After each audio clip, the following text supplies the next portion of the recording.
Sa kanyang magkasunod na talumpati sa ASEAN-US Summit at East Asia Summit, mariing tinuligsa ni Pangulong Bongbong Marcos ang tangkang pagdeklara ng China sa Baho de Masinloc bilang kanilang nature reserve.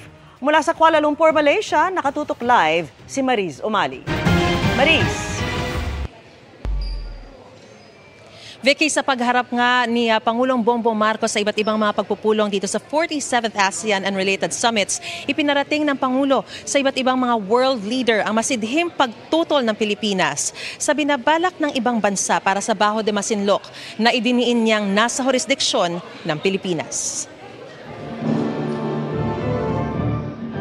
Sa harap ng world leaders kabilang si US President Donald Trump, mariing tinuligsa ni Pangulong Bongbong Marcos ang pagtatangka na ideklarang Baho de Masinloc o Scarborough Shoal bilang nature reserve. Sa kanyang intervention speech sa ASEAN-US Summit kahapon, iginiit ng Pangulo na labag yan sa soberanya ng Pilipinas, pati sa traditional fishing rights ng mga Pilipinong mangingisda na kinikilala ng UNCLOS at ng 2016 Arbitral Award. Matatanda ang nung isang buwan, inaprubahan ng State Council ng China ang pagbuo ng tinatawag nitong Huangyan Island National Nature Reserve sa Baho de Masinloc. Ang pagkondena sa planong yan inulit muli ng Pangulo sa kanyang intervention speech sa 20th East Asia Summit kanina kung saan kabilang ang China. Muli niyang idiniin ang matinding pagprotesta ng Pilipinas sa pinaplanong National Nature Reserve ng kapitbahay nito sa Hilaga. Sinabi niyang ang Baho de Masinloc ay matagal ng mahalagang bahagi ng Pilipinas at ang Pilipinas ang may soberanya at jurisdiksyon dito. Ang Pilipinas din ang merong eksklusibong otoridad para magtatag ng environmental protection areas sa teritoryo nito at karagatang saklaw nito. Nasa pulong si Chinese Premier Li Qiang pero hindi pa malinaw kung ano ang reaksyon ng China sa mga sinabi ng Pangulo.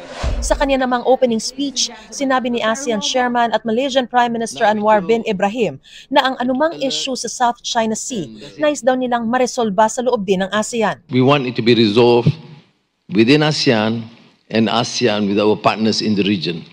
Because the moment is seen to be imposed and dictated by outside forces, things becomes more problematic and tense. As far as we're concerned, things are still under control. Matatanda ang nauna ng ipinahayag ng isang Chinese minister noong 2022 na dapat daw ay pigilan ng ASEAN ang lahat ng external interference sa South China Sea Code of Conduct. Sa kabila naman ng mga tila patinding insidente ng panghahara sa West Philippine Sea, sinabi ng Pangulo na mananatiling matatag, kalmado at determinado ang Pilipinas sa pagpapatupad ng Declaration on the Conduct of Parties in the South China Sea at sa pagtatapos ng isang makabuluhan at epektibong Code of Conduct na naaayon sa international na batas. Sa photo opportunity ng mga ASEAN leaders sa ASEAN-Japan Summit, kapansin-pansing wala ang Pangulo. Wala po ang Pangulo sa photo ops, pero umatin po siya sa summit. Nagkataon lang po nung sila ay nagkaroon ng photo ops, ang Pangulo ay nasa extended bilateral meeting pa with UN.